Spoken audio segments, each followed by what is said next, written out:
I like beer.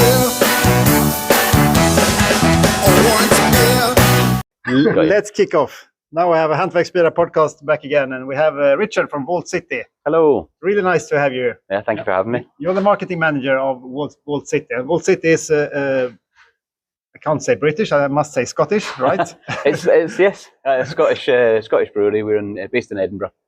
Edinburgh. Yeah. I really love your accent. Yeah. But it's still possible to understand it.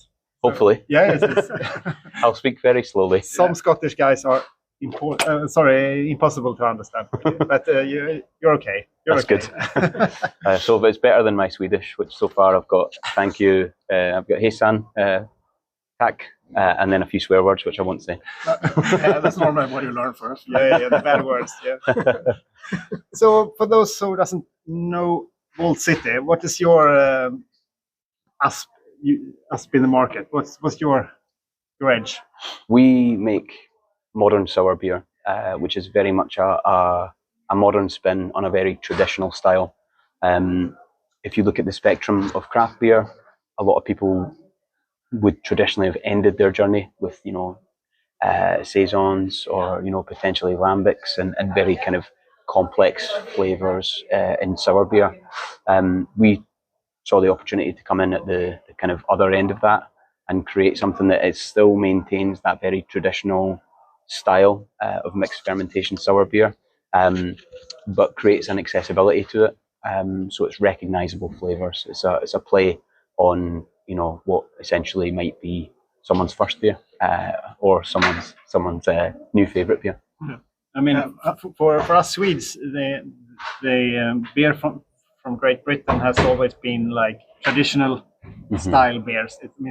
When we only have like 30-40 beers in Sweden in total, now we have some British ales or miles and so on, but this is totally different kind of British beer. Absolutely. But you have like a conservative market in Great Britain, or? I think we're very lucky because a lot of people enjoy Vault City beer because of the kind of traditional mixed fermentation style, but we also have a lot of non-beer drinkers that enjoy our beer, and I think that allows us to create a range of different products. We can have things that are definitely for your more seasoned sour sippers, and also some people that we would say are maybe, we'd call them craft curious, people that are trying sour beer for the first time.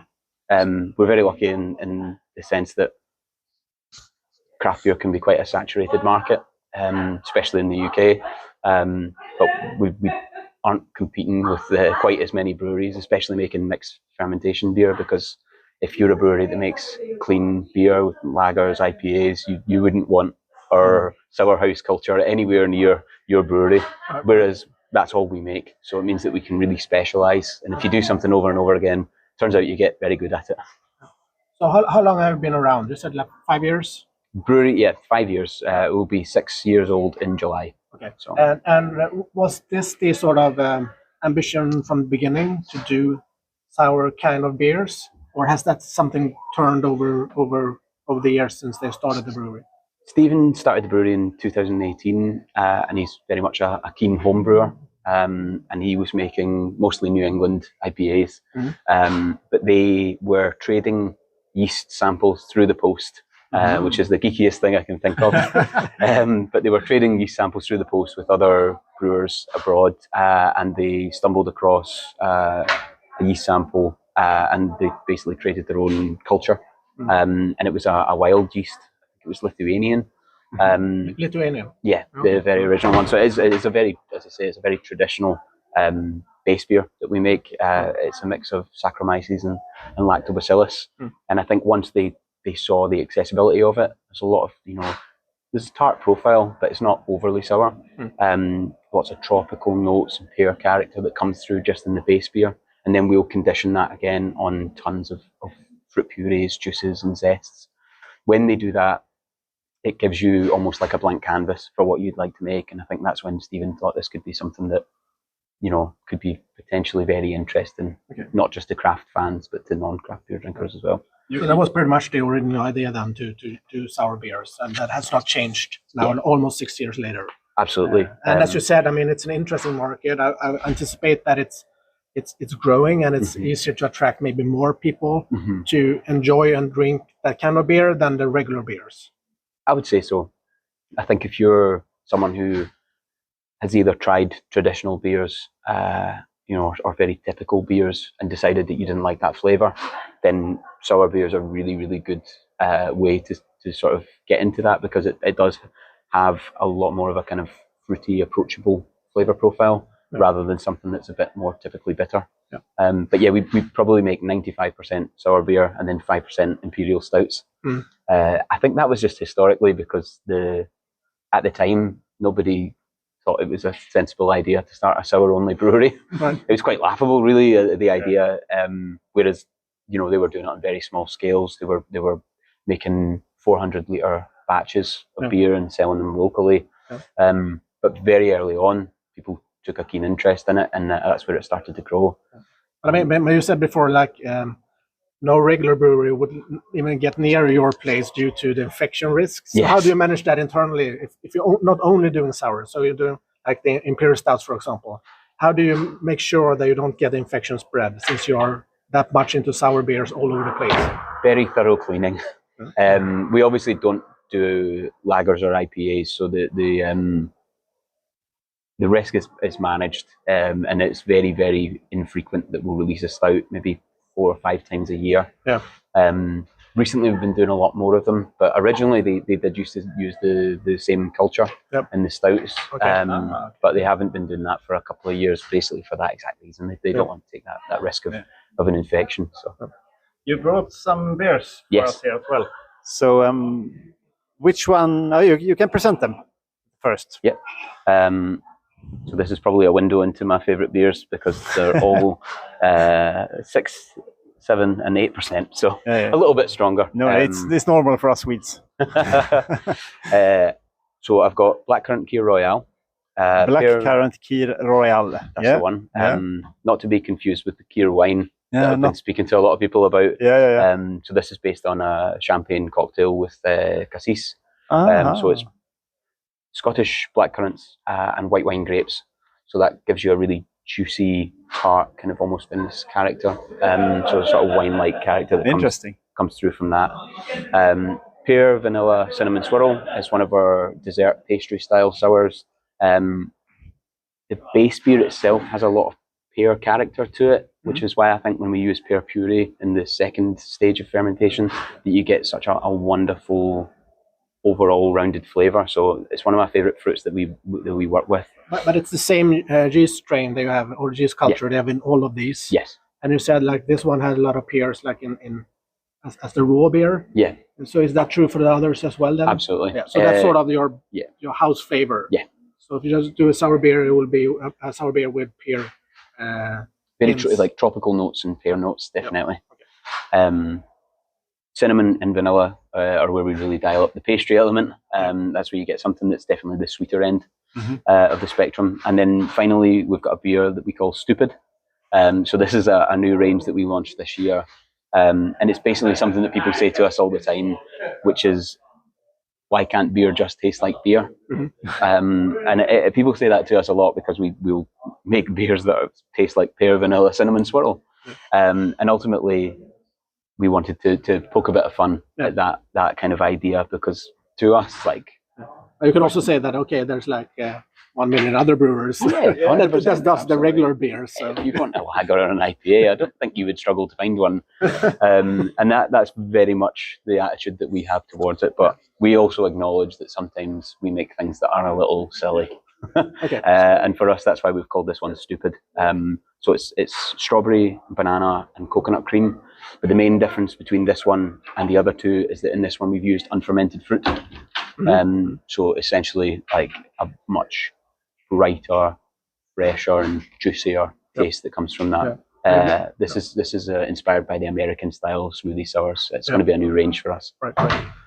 So there's like one with blackcurrant here, then you had the one with more pear, cinnamon, and then the last one with the coconut cream and banana. Yeah. What do you think? It's like a fruit salad. It's a fruit salad, yeah. Which one should we start with? You know best. I think we start with Kir Royale. Yep, lovely. Is any of those available in Sweden? You know that? We do have small volumes in Systembolaget. Yep. I'll probably butcher the pronunciation of that. No, it was perfect. It's small volumes, but we are working. We work with Cask, an importer that has worked with us for a couple of years. Yep. And we're looking to get more beer out in Sweden. So hopefully we'll win a tender soon and get more of a volume out here. In Gothenburg, we have more or less the best Systembolaget shop called Ölstudion, Beer Studio. Oh, wow. And then it's the only Systembolaget, I believe, in Sweden that have fridge for the hoppy beers. Oh, right, okay. So for the rest, all shelf stable. Yeah. And Ölstudion has quite an amazing range of really odd beers. so probably your beers fits there as well. Perfect. Skål. Okay, Skål. Let's try this one. So this is the current one. Black currant one, yeah. Mm-hmm. It's a lovely pink head on it. It's like svarta vinbärssaft. Mm-hmm. One of those big Swedish, like blackcurrant soda or juice. Mm-hmm. You feel that directly in the. I mean, it's sour, but it's not awfully sour. It's balanced sourness, really. I mean, when you have like a black currant or red currant or white currant, it is a bit hard in the mouth. It's super interesting, actually. I mean, this is a sour beer that still has sour characters. Mm-hmm. It's not too fruity as such. It's not like you're drinking a juice. Mm-hmm. It's still having like the sour beer characters, but it's not overly sour that you can get in someone de la Bic. This is more like balanced from that perspective. Definitely. That's always what we're probably going for. It's very interesting. Actually. You wouldn't believe it was 8%. No. It hides the ABV very well. Yep, very well. So, I actually appreciated this even more than the lemon one I had before in your monter or your stand. Sorry. There's a nice mouth feeling to it as well. So do you use like oats or wheat in it? In this particular one, we've used oats. Malted barley and oats. It's oat. Yeah. So that's sort of creating this like a little bit creamier mouthfeel as well, and a little bit more wider spectrum. Yes. I think that sort of embodies it a little bit, because if you didn't have that, it might be a little bit too thin, and it will just go down too quick. Now you get a little bit more time to experience all the flavors as well. So that's super nice. So, but you said you're focusing on like modern sours. Yes. So then I anticipate that non-modern sours are like Belgian style lambic kind of beers. Yeah. Is that where like the brewers got their initial inspiration? Definitely. I think some of the team, there's a wide range of favourite beers. For example, Joe, who's our business development manager, he loves smoked lagers. Jeremy, who works on the cold side in the brewery, he used to work at a place that made kombucha, so he's a big kombucha fan. Angus, who's our basically like production lead, he used to work for Williams Brothers, and then he worked for a brewery called Fallon. So he's kind of more into sort of, I guess, traditional lagers and IPAs. So there's quite a different mix of people, but together they come together and they make some exceptional sour beer. But you don't only export to Sweden. I mean, you have like 10 countries, right? Probably more, but there's definitely 5 or 6 that are major export markets for us. Sweden, Denmark, Norway. So Scandinavia is it's a big one for us. It's a big one. I think sour beers particularly, it's grown a lot in the UK, and I think we've championed a lot of that growth, but it's definitely happening in other countries as well. Singapore is a really big one for us as well. Oh, Singapore. They really like some of the kind of exotic fruits that we'll use at times, and obviously the weather is unbelievable out there, so they like things that are nice and bright and refreshing. But also in this high ABV?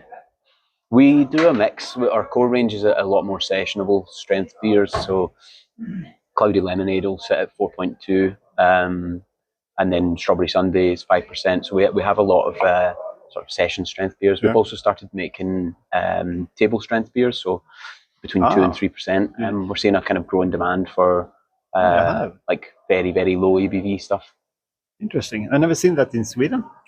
That kind of low ABV beer. In Sweden, we have the tax regulations, and it's not allowed to sell beers higher than 3.5. Yeah. That's the limit for the normally grocery stores. But to have like this kind of sours at our grocery store would be interesting, but probably quite expensive as well. Yeah. Some of them, these ones, the session strength ones, are kind of a lot more the entry level pricing. Whereas some of these ones that are 8-10%, they're obviously a lot more expensive. And it gives us a bit more wiggle room when we want to do something silly. We talked a little bit about the volume before. You said you are about to move to a new production plant. Yes. But you have the volume of 1.5 million liters a year. Yeah, that's kind of rough annual output for us just compared to the Swedish craft breweries. That's quite a lot. It's more or less double up towards the largest one. The largest one, yeah. If you're going for craft beers, and I mean, and you sort of reached that in 5-6 years time frame. That's quite impressive. Yeah, the brewery's still completely independent as well. So Stephen started it from his kitchen, and they were brewing 400 litre batches of anything that they fancied. And then they were doing contract brewing, so they rented a space in Dundee. And then they moved from Dundee to our own dedicated warehouse, which at the time looked bloody massive. 5,000 square feet, looked like it would be impossible for us to fill it. We had racking, we had a small brew kit, and then we bought one large fermenter and stuck with all the rest of our 400 litre fermenters.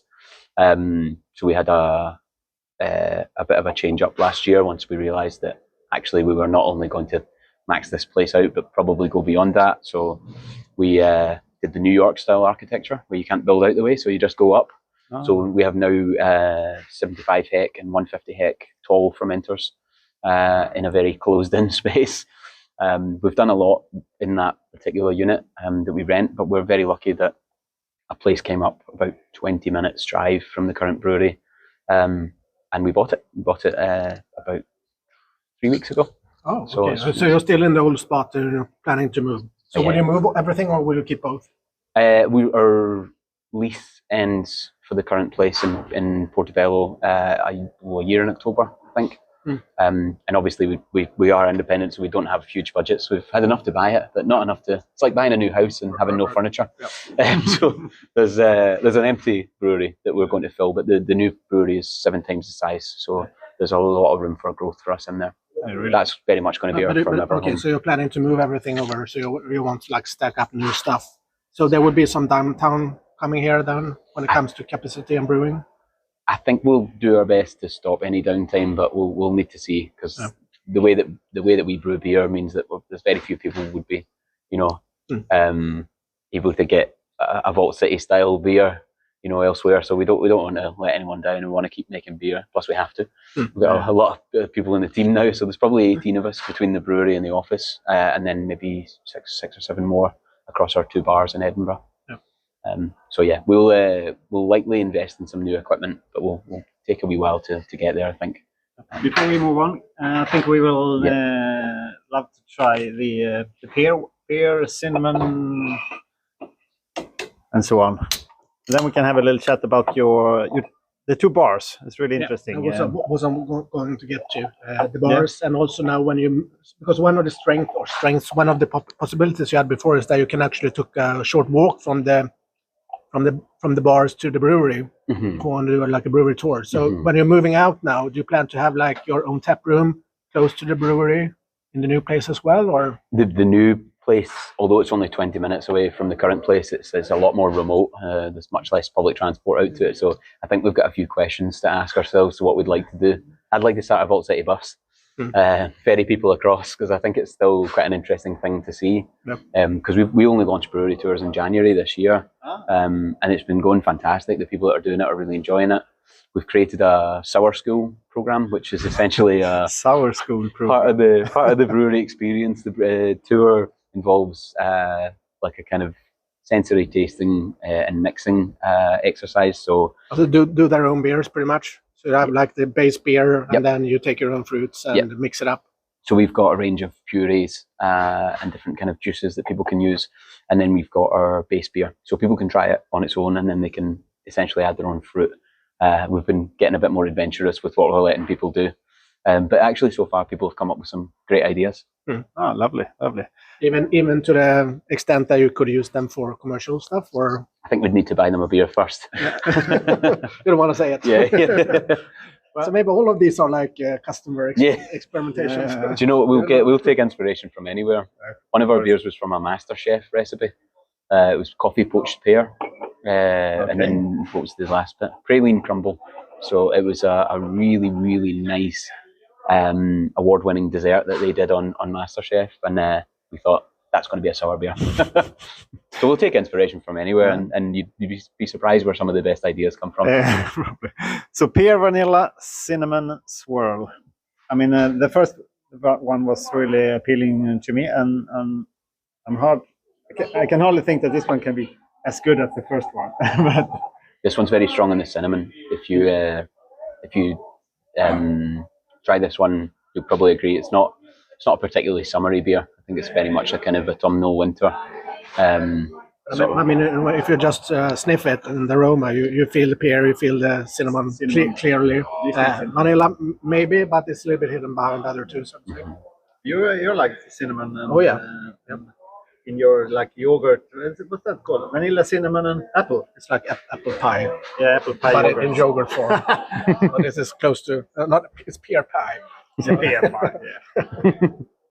Okay, the taste is actually fresh and fruity and not overly sour in a way. This one is less sour compared to the previous one. At least the experience of it. Yeah, but it's balanced. It's balanced, yeah. So, but the sour profile of this one is not as tart as the previous one. But that might be because you have blackcurrant there. Yeah, blackcurrant's can be quite tannic. Yeah. So it sort of drives that feeling much more. This one is a little bit more balanced, as you said. But I mean, it's a nice experience. It's you feel the flavors of pear and cinnamon, definitely. Vanilla, maybe coming up. But it's a different kind of beer. Very unique, Definitely. this one. Very different. This one's 6.8%, so if you notice my words will start slurring a little. We are comparing now. We had a Rodenbach Grand Cru barrel aged for 10 years yesterday. So we fantastic. We have that in our mind fresh. That's much more lambic style. Yeah, that's it's more challenging compared to these ones. Definitely. With the new location, we'll have the ability to have a barrel store. So I think that's where we're going to start to do things that are much smaller batches, things that are a little more kind of unique and definitely less commercially viable, but also kind of appealing to that person who, craft beer obsessives, people that really love traditional sours as well. I think this new place is going to give us a bit of breathing room, but it's also going to give us space to experiment more. Yeah, I mean, this current version, the sour one, you can almost twist into like not a barley wine, but imperial stout or something. I mean, you can have that kind of berries in that beverage as well. We've been doing a lot of imperial stouts recently. We've only got sour beers with us in Sweden just now, but we've been doing the occasional imperial stout. We did one at Christmas that was DDF gingerbread, and it was the highest rated beer in Scotland last year. So it was very, very cool for us. We got an Untapped award for it as well, which was excellent. But it's nice because the brewing team love making sours, but it's nice to flex their skills as well because they make award-winning sours. Stouts, sorry. That's great. But we discussed the yeast culture a little bit before. So you're using your own house yeast, which is unique for this beer and unique to your brand. Do you believe that that's sort of the secret to success? I think so. I think a lot of breweries that make IPAs and lagers that then make a sour will do kettle souring. And I think sometimes the flavour profile for that, I don't believe is going to be as nice as a mixed ferm. That's not true in all cases, but certainly my personal preference is the mixed fermentation sour. And I think that unique house culture, because it's something that we've had since 2018, we keep samples in a lab, we keep some on site, and they have a hard job balancing that to keep the flavour profile exactly as it is. I think that consistency has been a big part of the brand's success. So, and you also referred to mixed fermentation here. Mhm. So does that mean that you do like use kettle sour techniques initially? So you use like the acid as part of the boil, and then you use your specific wild yeast, so to speak, as part of fermentation process, or how do you like doing the mixed thing? We'll do a mixed pitch, basically, of Saccharomyces and Lactobacillus. So there's no kettle souring at all. Okay. When we keep essentially a slurry on site of our culture, Yeah. and then they'll basically infuse that into the tank. Yep. And it really does take a lot to manage it. Jeremy, who's basically looking after the cellar, he's got a tough job. Lots of work with an external lab to make sure that we're managing that correctly. But we are looking to bring that on site as well as soon as we get this new place. Yeah. So big ambitions. So how long does it ferment? The initial fermentation, probably about 7 to 10 days. And then we'll have a secondary fermentation where we'll condition it on fruit puree and juices and zests and different adjuncts. Okay. So, and that would take like a couple of weeks more, or 2 to 3 weeks. Okay. We turn so you around. pretty much can have a turnaround in 1 month. Less than that, definitely. Well, some beers more than others. But I mean that's a big difference compared to like traditional lambics. I mean, there's years where you need to sort of walk through all the different phases of the different bacteria that need to process different parts of the beer, and normally you put them on like barrels as well. Yeah, you utilize that, but you do everything on steel tank. Yeah, we've done unless you have your barrelage program, of course. But for like the normal beers, you ferment on steel tanks, and then you sort of mature them on steel tanks as well. Yes. Okay. We've occasionally done barrel aged sours. We did one a few years ago with Bruichladdich, and it went into classic Laddie casks, and we basically did a whiskey sour style, like sour ale, but we had fresh lemon balm that was foraged on Islay next to the distillery. They shipped all the Bruichladdich casks out of Islay to Edinburgh. It's the first time they've ever left the island to be used for barrel aging. So it's quite an honour for us to get to do that. And then we also added in around 200 kilos of Scottish heather honey from the Scottish Bee Company, and it gave it this unbelievable flavour. We barrel aged that for 9 months, but in the future we'll have things that we're looking to barrel age for years. We want to really, really dip more than a toe into that arena. You have your bars, We Walt, is that correct? That's the one. And Port Walt. That's the one. You have some kind of collaboration with other breweries there, because I guess you don't only want to serve sour beers. Yes. You have you want to serve like IPAs and lagers and so on as well. Absolutely. We opened the Wee Vault in 2021. It's possibly the smallest bar in Edinburgh. It can take 15 people and one person serving, but it has 24 taps. So we usually have 16 Vault City taps. We tend to keep 7 or 8 for guest beer. And we have a really, really good beer fridge that's stocked with some pretty interesting and unique beers. With the Wee Vault, it's in the centre of Edinburgh, so you get a lot more passing traffic. A lot of people that are very into craft beer might use that almost like a little bottle shop or a stop-in. Whereas Portobello's a lot more of a community-based pub. It's out in Portobello. It's much kind of a quieter area. Although it's only 20 minutes really from the city centre, it's a different world out there. You're next to the seaside, next to the beach, so lots of families. So we tend to do kind of a lot more standard beers. So we'll have on guest beer, and we probably sell more lager there than anything else. Yeah. But that doesn't mean it's not obviously a home for us to try and portray what the brand's about. So of course, there's 36 taps in Porty Vault, and 36. We keep 24 of them for Vault City. Oh, so it's quite a lot. But then that leaves us 12 for guest beer. So. 12 for lagers. Yeah. But on this small bar, do you need to like reserve your spot in order to get there, or? The Wee Vault, it depends. If it's a weekend, I would book your place. If it's a weekday, you can usually drop in. Porty Vault takes about 40 people. It's much bigger. So we do pop-up kitchens in Porty Vault as well. So there's a food offering always, which is great because it's much better for that kind of community feel. And you said beach. In my world, Scotland, Edinburgh beach. So is that like one day a year, or? I mean, you wouldn't go skinny dipping in it, but people probably do. After spending some time at your tap room, maybe. A couple of 8%, a couple of 8% beers. And take like winter baths and everything, right? Every year on New Year's Day, they do a thing called the Duke, and it's a very D-O-O-K. D-O-O-K. It's a very Scottish word, but it's a kind of a term for like basically like a jump or a dip. Okay. And they run into the freezing cold water, and you get a lot of wild sort of swimmers out there. Yeah. So lots of people do that, and it's to cure your hangover. I don't know if it works because I'm too scared to do it. Are you doing some collabs with foreign brewers? I mean, how do you explore new markets? I mean, you have to be to reach out to the new markets. Are you doing that via collabs or? Collabs help. Attending festivals like this obviously are a great help as well, because it means that people who maybe haven't heard of your beer or tried your beer before give it a go. But collabs are a great way to do it. Have you done any collabs with the Swedish breweries? Or?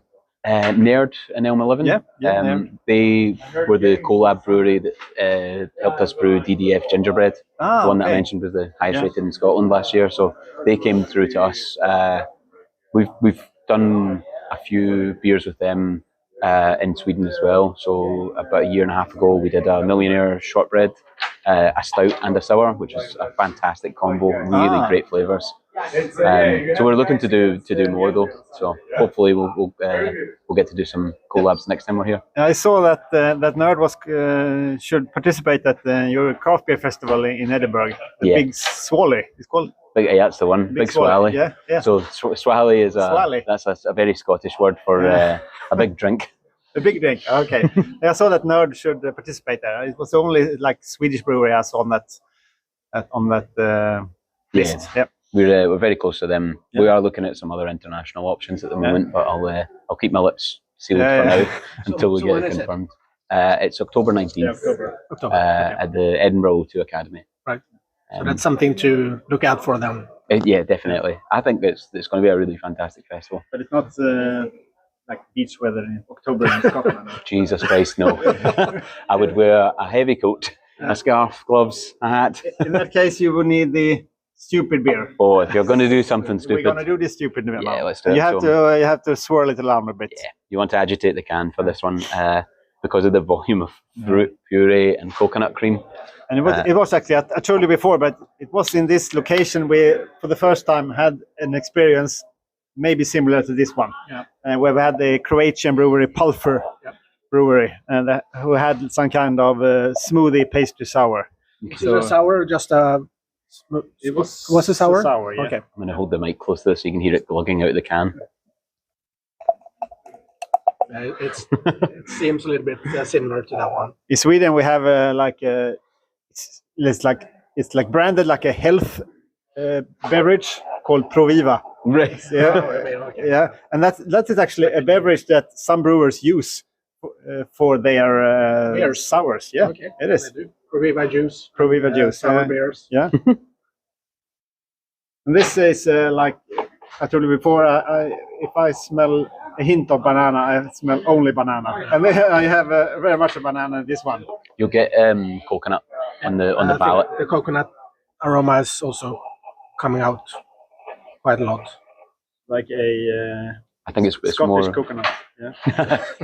grown locally. And there's maybe in the background there's some sort of a hint of, could it be vanilla hint as well?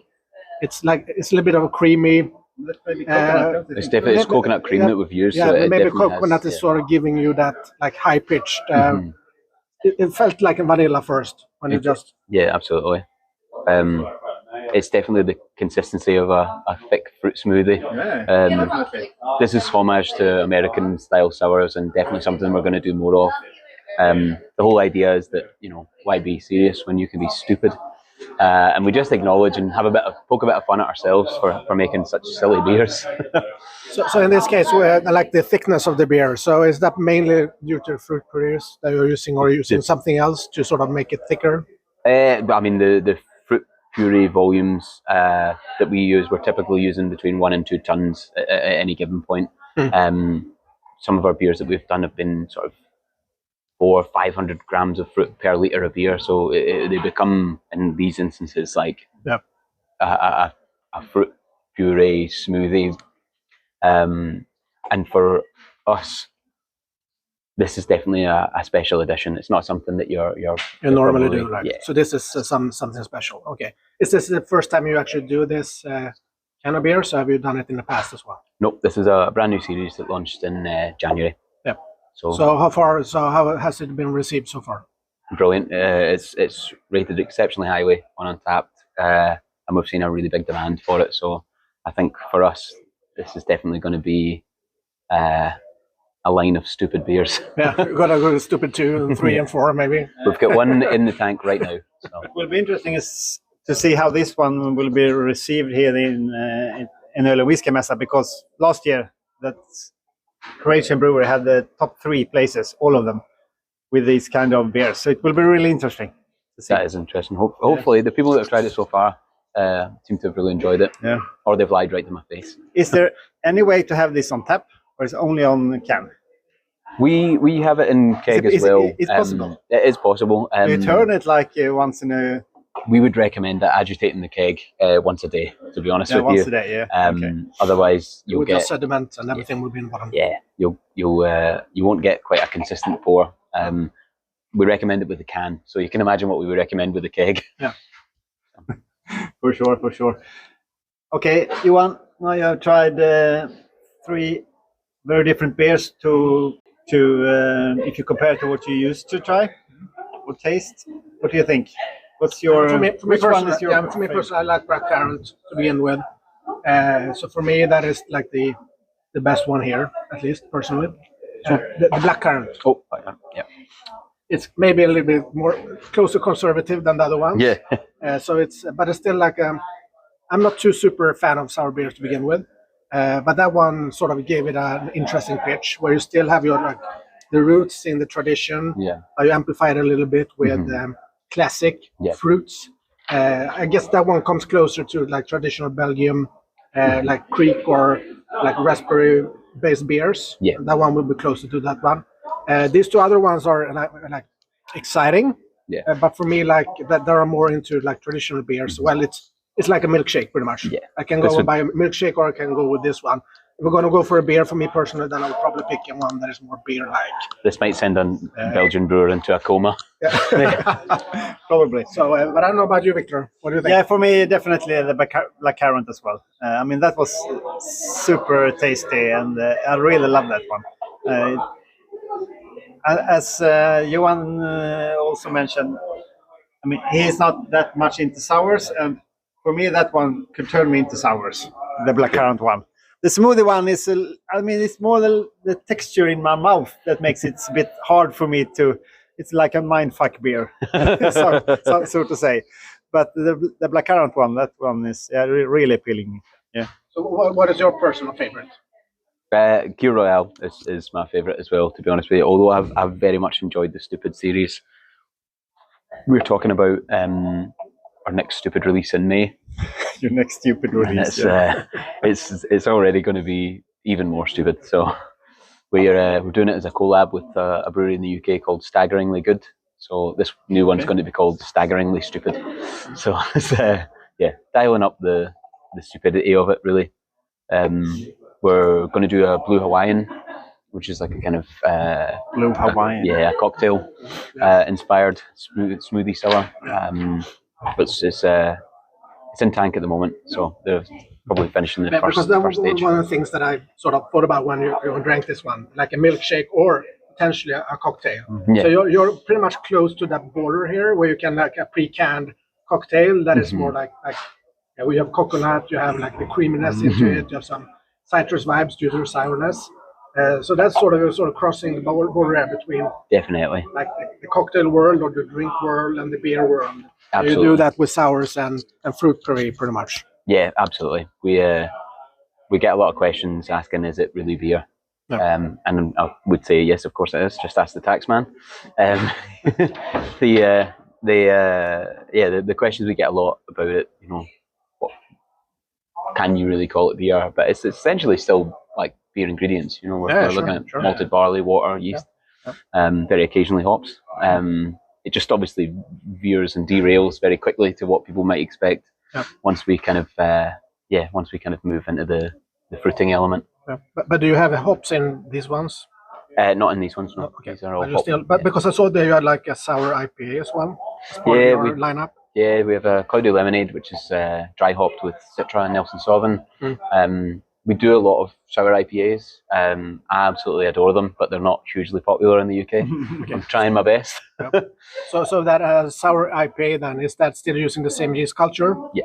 And then you're using a regular IPA, and you do the same, like using the same kind of hops for regular IPAs? Yeah.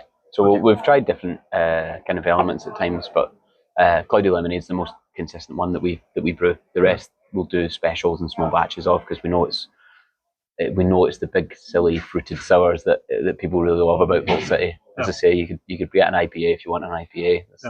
I'm sure. I mean, it's you have your niche market and you have your expertise. Yeah. And it's fun to experiment over styles, etc., but it will always be experiments. These are experiments as well, but I think look at sour beers. They have a long tradition. But nowadays, people are like what you call the modern sours. I mean, they are breaking new boundaries, moving things a little bit further ahead, which I think is interesting because looking back from now, maybe 10, 15, 20 years from now, this might be very well be like sort of a style. It might already be there, which sort of stands apart from the traditional sours and all other traditional beers as well. Yeah, sour beer obviously is very prevalent in America. The UK is probably a couple of years behind that, but Vault City, we've certainly championed that kind of style of accessible sour beer, and that's got us listed in nationwide supermarkets as well. So you can buy some very unique kind of special editions, but also like in the middle of Tesco, if you're picking up your weekly shop, you can also buy a sour beer, which if you'd asked somebody that 5 years ago, they would have been like, well, this is a bad idea. So it's been kind of nice to see it like defy the odds in a lot of ways. That growth's been very natural for us, and it's meant that we can really experiment. We've got a great community who've backed us up. They've really bought into what we do, and that's allowed us to really play about with the types of flavors. Speaking to someone recently, and they said that they didn't think we were a sour beer brewery. They said we were a flavour brewery. And I thought that was an interesting concept, because actually, like, if you take sour out of it, a lot more people might try it. Sometimes there's a preconception as to what you're going to get in this can. I'm meeting loads of people who say, I don't like sour beer. And it's probably because they've tried something extremely traditional, with extremely tart flavors, very acid. Funk, something that is quite a complex flavor profile, and that there's elements of that for us, but for the most part we flipped that on its head, and it's trying to get those people to try a sour again, to try a Vault City sour. That's our goal. But I mean that ambiguity, you say that ambiguity, is sort of a proof of the thing that we said before, like this might turn into something new. Because it's not the old thing, it's not something that is the same, and people like argue, is this that or is it that? Well, it's probably something new shaping up. Yeah. So I still think that it will be going forward like a new kind of space, and then maybe it's not called sour. Yeah. That's, to be honest, that could be great for us. So, but you said about the adoption in Scotland. You said you're maybe a couple of years behind the US when it comes to these kind of beers. When you look at like the craft beer wave going back, so do you think, have you been on that train for a long time, or have you recently catched up to it? So let's say like the US started like 90s, beginning of 2000, we started here like 2005, 6 maybe. So in Scotland, where were you at that timeline? Were you still in traditional beers, or were you already picking up the new interesting craft beer trends? I think we're probably similar, as you've said there. Stephen, I'm using him as my example, who started Vault City. He got into craft beer around about 2013, 2014, and then he got into home brewing after that, and it was very much that boom, this huge trend that started. It was almost like an underground movement. But yeah, you're right, America probably was further ahead in terms of that trend, in terms of that journey. I think these days there's a kind of maybe more of a globalization effect where the internet and social media connects people a lot more than it would have even back then. So you do probably see that trend gap closing much quicker. Yep. And there's some really fantastic breweries in Scotland and the UK. So I think that, you know, you're probably starting to see some stuff in the domestic market that's really, really interesting and really cutting edge as well. Yeah. So do you think Scotland has been a little bit so the relationship between like Scotland and UK or England? Are you like more experimental on your side, and they are more traditional, or are you pretty much the same? I don't know. That's a loaded question. Well, I think specifically in Edinburgh, we are very lucky because we have Heriot Watt Brewing and Distilling course there. So our stand is right next to Amundsen. Their head brewer studied in Edinburgh at Heriot Watt.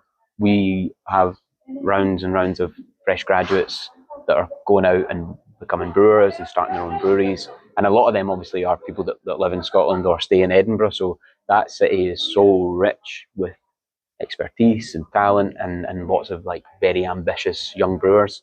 So I feel like we're quite lucky there, just even on our doorstep.